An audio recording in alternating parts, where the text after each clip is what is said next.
ദേവപഞ്ചമി ഭാഗം 59. അവൾ കയ്യിൽ ഇട്ടിരിക്കുന്ന കുപ്പിവള ഊരി വെക്കാൻ പോകുന്നത് കണ്ടതും ആര്യൻ അവളുടെ അടുത്തേക്ക് എത്തിയിരുന്നു. അത് കയ്യിൽ കിടന്നോട്ടെ. അവളുടെ പുറകിലൂടെ ചേർന്ന് നിന്നുകൊണ്ട് അവളുടെ കുപ്പിവളകൾ ഊരാൻ സമ്മതിക്കാതെ അവൻ പറഞ്ഞു. അതിങ്ങനെ കയ്യിൽ കിടന്ന് ശബ്ദമുണ്ടാക്കുന്നത് കേൾക്കാൻ നല്ല രസമാണ്. എനിക്ക് ഒത്തിരി ഇഷ്ടമാണ്. പാദസരത്തിന്റെ കിലുക്കം, കയ്യിലെ കുപ്പിവളകളുടെ കിലുക്കം, ഇതെല്ലാം കേൾക്കാൻ. അവൻ പറഞ്ഞതും അവൾ മുഖമുയർത്തി കണ്ണാടിയിലൂടെ തന്നെ അവനെ നോക്കി. ഷോൾഡറിൽ താടി കുത്തിക്കൊണ്ട് തന്നെ പറയുന്ന അവനെ അവൾ നോക്കി. ആ സമയം അവന്റെ ചുണ്ടുകൾ അവളുടെ ഷോൾഡറിൽ പതിഞ്ഞിരുന്നു. കണ്ണുകൾ ഉയർത്തി മാത്രം അവൾ അവനെ നോക്കി. കണ്ണുകൾ മുറുക്കി അടച്ച് കണ്ണാടിയിലേക്ക് തന്നെ നോക്കി നിൽക്കുന്ന അവളെ കണ്ടതും അവൻ പതിയെ അവിടെയൊന്ന് കടിച്ചു. ആ പിന്നെ പതിയെ അവിടെ ചുണ്ടും നാവും ചേർത്ത് ഒന്ന് നുണഞ്ഞെടുത്തു. അതുകൂടിയായതും പെട്ടെന്ന് തന്നെ അവൾ തിരിഞ്ഞു നിന്ന് അവനെ കെട്ടിപ്പിടിച്ചു. അവനും തിരിച്ച് അവളെ മുറുകെ കെട്ടിപ്പിടിച്ചു. ദേവാ, എനിക്കെന്തൊക്കെയോ തോന്നുന്നു ദേവാ. അവൻ പറഞ്ഞതും അവൾ അവന്റെ അടുത്ത് നിന്ന് മാറാൻ ശ്രമിച്ചു. എന്നാൽ അതിന് സമ്മതിക്കാതെ അവൻ അവളെ മുറുകെ ചേർത്ത് പിടിച്ചു. ദേവാ, ശരിക്കും എനിക്ക് നിന്നെ സ്വന്തമാക്കാൻ തോന്നുന്നു ദേവാ. നിന്നെ അറിയാൻ തോന്നുന്നു പെണ്ണെ. അവൻ പറഞ്ഞതും അവൾ അവന്റെ അടുത്ത് നിന്ന് മുഖം മാത്രം ഉയർത്തി അവനെ നോക്കി. അവന്റെ കണ്ണുകളിലേക്ക് നോക്കി. ശരിക്കും നീ ആഗ്രഹിക്കുന്നുണ്ടോ ദേവാ എന്നെ? അവൻ ചോദിച്ചതും അവൾ പെട്ടെന്ന് തന്നെ ആ മുഖം അവന്റെ തോളിലേക്ക് തന്നെ ചേർത്ത് വെച്ചു. പറ ദേവാ, നീ എന്നെ ആഗ്രഹിക്കുന്നുണ്ടോ? ഞാൻ നിന്നെ ആഗ്രഹിക്കുന്നത് പോലെ തന്നെ അവൻ വീണ്ടും ചോദിച്ചു. അച്ചുവേട്ടാ, ഞാൻ ദേവാ, നീ എന്നോട് ഒരു കുഞ്ഞിനെ ചോദിച്ചല്ലേ? അപ്പോ നീ എന്നെ ആഗ്രഹിച്ചുകൊണ്ടല്ലേ അത് ചോദിച്ചത്? അവൻ ചോദിച്ചതും അവൾ ഒന്ന് മൂളി. അപ്പോ ഞാൻ സ്വന്തമാക്കിക്കോട്ടെ നിന്നെ, എൻ്റേതാക്കിക്കോട്ടെ ദേവാ നിന്നെ? അല്ലെങ്കിൽ നിനക്ക് ഇനിയും എന്നെ ഉൾക്കൊള്ളാൻ സമയം വേണോ? ആര്യൻ ചോദിച്ചതും സമയം വേണോ ചുവട്ടെ എനിക്ക്? അവൾ പതിയെ പറഞ്ഞതും അവൻ അവളെ അടർത്തി മാറ്റി അവളെ മുഖത്തേക്ക് നോക്കി. ഇനിയും വേണോ ദേവ നിനക്ക് സമയം?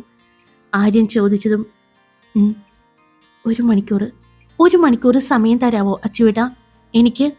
അവൾ ചോദിച്ചതും അവൻ അവളുടെ മുഖത്തേക്ക് നോക്കി. എന്തിനാ ദേവ 1 മണിക്കൂർ? അവൻ ചോദിച്ചു. എന്നോട് എന്താണെന്ന് ചോദിക്കരുത്. 1 മണിക്കൂർ അച്ചുവേട്ടൻ എനിക്ക് താ, ഞാൻ പെട്ടെന്ന് വരാം. അവൾ പറഞ്ഞതും നീ എങ്ങോട്ട് പോകുന്നു? അത് ചോദിക്കരുത്. അച്ചുവേട്ടൻ എവിടെ ഇരിക്കെ, ഞാൻ വിളിക്കാം, അപ്പോൾ മാത്രം എൻ്റെ അടുത്തേക്ക് വന്നാൽ മതി. അവൾ പറഞ്ഞുകൊണ്ട് പെട്ടെന്ന് അവൻ്റെ അടുത്ത് നിന്നും പോകാൻ നോക്കിയതും അവൻ അവളുടെ കയ്യിൽ പിടിച്ചു. ദേവാ, നീ ഇതെന്തൊക്കെയാ പറയുന്നത്? പ്ലീസ് അച്ചുവേട്ടാ, 1 മണിക്കൂറല്ലേ ഞാൻ ചോദിച്ചുള്ളൂ. അവൾ പറഞ്ഞതും അവൻ അവളെ പിടിച്ചു വലിച്ചിരുന്നു. അവൾ അവൻ്റെ നെഞ്ചിലേക്ക് വന്നു വീണു. അവൻ അവളുടെ നെറ്റിയിൽ ഒന്ന് ചുംബിച്ചു. 1 മണിക്കൂർ, അത് ഞാൻ കാത്തിരിക്കാം. അതിൽ കൂടുതൽ നിന്റെ അച്ചുവേട്ടന് പറ്റില്ല ദേവാ. അവൻ പറഞ്ഞതും ഒരുപാട് സമയം വെയിറ്റ് ചെയ്യിക്കില്ല അച്ചുവേട്ടാ, പെട്ടെന്ന് വരാം. അവൾ പറഞ്ഞു. ദേവാ, വീടിന് പുറത്തേക്ക് പോകരുത്, ആര്യൻ പറഞ്ഞു. ഇല്ല അച്ചുവേട്ടാ. അത്രയും പറഞ്ഞുകൊണ്ട് അവൾ വേഗം തന്നെ റൂം തുറന്നു പുറത്തേക്കിറങ്ങി. അവിടെയുള്ള ഭിത്തിയിൽ ചേർന്ന് നിന്നുകൊണ്ട് അവളുടെ ശ്വാസഗതി താളത്തിലാക്കി. അവിടെ നിന്നും അവൾ വേഗം തന്നെ താഴേക്ക് പടിക്കിലിറങ്ങി. ഇതേ സമയം ആര്യൻ റൂമിൽ അങ്ങോട്ടും ഇങ്ങോട്ടും നടക്കുകയായിരുന്നു. എന്തിനായിരിക്കും അവൾ 1 മണിക്കൂർ സമയം ചോദിച്ചത് എന്നാലോചിച്ചായിരുന്നു അവൻ നിന്നത്. കുറച്ചു നേരം ബാൽക്കണിയിൽ പോയി നിന്നു. പിന്നെ ബെഡിൽ കിടക്കുന്ന കുഞ്ഞിനെ നോക്കി. പിന്നെ വീണ്ടും ക്ലോക്കിലേക്കും ദേവ തുറന്നിട്ട് പോയ ഡോറിലേക്കും നോക്കി. സമയം പോയിക്കൊണ്ടിരിക്കുകയായിരുന്നു. അവന് എത്രയും പെട്ടെന്ന് അവളുടെ അടുത്തേക്ക് ചെല്ലാൻ തോന്നി. ക്ലോക്കിലെ സമയം തെറ്റാണെന്ന് പോലും അവന് തോന്നി. അവൻ ഫോൺ എടുത്ത് സമയം നോക്കി. വീണ്ടും അവൻ അങ്ങോട്ടും ഇങ്ങോട്ടും നടക്കാൻ തുടങ്ങി. ഇനിയും പറ്റില്ല എന്ന് തോന്നിയതും അവൻ ഡോറിനടുത്തേക്ക് നടക്കാൻ നോക്കുമ്പോഴാണ് പെട്ടെന്ന് അവൻ്റെ ഫോൺ റിങ് ചെയ്യുന്നത്. ടേബിളിലിരുന്ന ഫോൺ നോക്കിയതും അതിൽ വൈഫ് എന്നുള്ള പേര് കണ്ടതും അവൻ്റെ ചുണ്ടിൽ ഒരു പുഞ്ചിരി വിരിഞ്ഞു. അവൻ ഫോണെടുത്ത് ചെവിയിലേക്ക് വെച്ചു. ദേവാ, നീ ഇതെവിടെയാ പെണ്ണേ? അവൻ ചോദിച്ചു. അച്ചുവേട്ടാ, മോളെയും കൊണ്ട് താഴേക്ക് വരുമോ? അവൾ ചോദിച്ചു. മോളെയും കൊണ്ടോ? അതെ, മോളെ എടുക്ക അച്ചുവേട്ടാ, അവൾ പറഞ്ഞു. ശരി എന്ന് പറഞ്ഞുകൊണ്ട് ആര്യൻ കുഞ്ഞിനെ എടുത്തു. ഇനി റൂമിന് പുറത്തേക്ക് വാ. അവൾ പറഞ്ഞതനുസരിച്ച് അവൻ റൂമിന് പുറത്തേക്ക് വന്നു. ഇനി പടികളിറങ്ങി താഴേക്ക് വാ, അവൾ പറഞ്ഞു. ആര്യൻ അവൾ പറഞ്ഞതുപോലെ തന്നെ പടികളിറങ്ങി താഴേക്ക് വന്നു.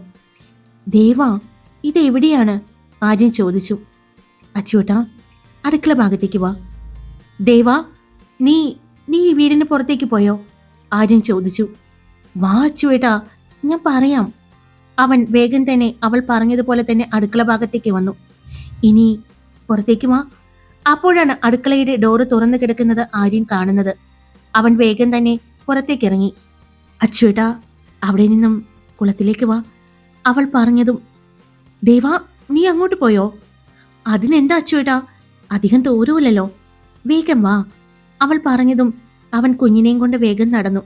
അവിടെ അടുത്ത് തന്നെ ആയതുകൊണ്ട് പെട്ടെന്ന് തന്നെ അവൻ എത്തി. ദേവാ, ഈ ഡോർ അടഞ്ഞു കിടക്കാണല്ലോ, അവൻ പറഞ്ഞു. അച്ചുവേട്ടൻ തുറന്നോളൂ, അവൾ പറഞ്ഞതും അവൻ വേഗം തന്നെ ആ ഡോറ് തുറന്നു. ഡോറ് തുറന്നതും അവിടെ നിന്നുള്ള പ്രകാശം കണ്ടതും ആര്യന്റെ കണ്ണുകളൊന്ന് വിടർന്നു. ആര്യൻ അവിടെ നിന്നും അകത്തേക്ക് കയറി. അപ്പോഴാണ് പടികളുടെ പല ഭാഗത്തായി ചിരാതിൽ തെളിഞ്ഞിരിക്കുന്ന ദീപനാളവും നിലാവിന്റെ വെട്ടവും വെള്ളത്തിൽ പ്രതിഫലിക്കുന്നുണ്ടായിരുന്നു. അതോടൊപ്പം ആ നിലാവിന്റെ വെട്ടത്തിൽ കുളത്തിൽ വിരിഞ്ഞിരിക്കുന്ന ആമ്പൽ പൂക്കൾ കൂടി കാണാൻ നല്ല ഭംഗിയുണ്ടായിരുന്നു. അതെല്ലാം ആര്യൻ അത്ഭുതത്തോടെയാണ് നോക്കിയത്. അപ്പോഴാണ് പടികളിൽ തന്നെ തന്നെ നോക്കി നിൽക്കുന്ന ദേവയെ അവൻ കാണുന്നത്. അവന്റെ കണ്ണുകൾ ഒന്ന് വിടർന്നു. നേരത്തെ ഇട്ടിരിക്കുന്ന ഡ്രസ്സല്ല എന്ന് അവൻ ശ്രദ്ധിച്ചു. ഒരു സെറ്റ് മുണ്ടുമാണ് ഉടുത്തിരിക്കുന്നത്. മുടി അഴിച്ചിട്ട് നിറയെ നെറ്റിയിൽ സിന്ദൂരവും ചാർത്തി കൈകളിൽ കുപ്പിവളകളും ഇട്ട് നിൽക്കുന്ന തന്റെ പെണ്ണിനെ അവൻ കണ്ണിമ വെട്ടാതെ നോക്കി. ദേവാ, അവൻ അവളെ കണ്ടതും വിളിച്ചു. അച്ചുവേട്ടാ, മോളെ ഇവിടെ കിടത്താം, അവൾ പറഞ്ഞുകൊണ്ട് കുഞ്ഞിനെ അവന്റെ കയ്യിൽ നിന്നും വാങ്ങി.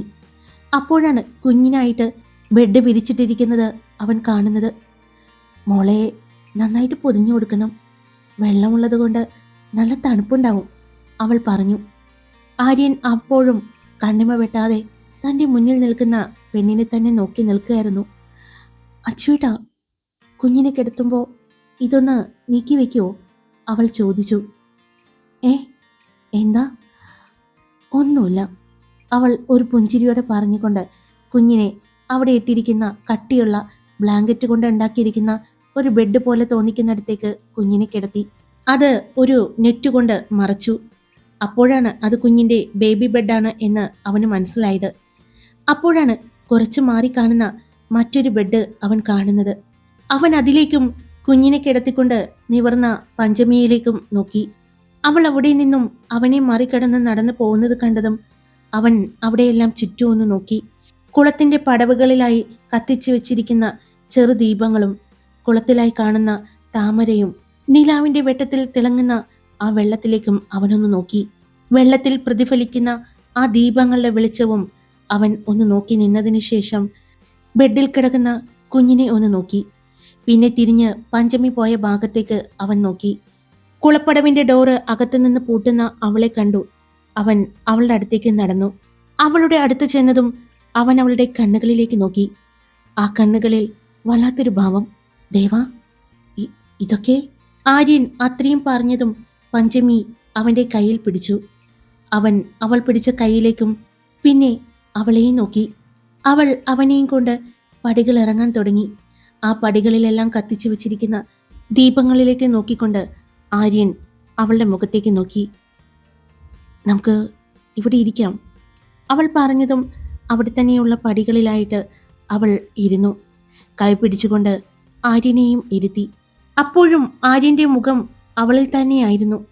അവൻ അവളെ തന്നെ നോക്കി നിന്നു. എന്താ ദേവ ഇതൊക്കെ? ആര്യൻ ചോദിച്ചു. അതോ, അച്ചുവേട്ടന് ഞാനൊരു കഥ പറഞ്ഞു തരട്ടെ?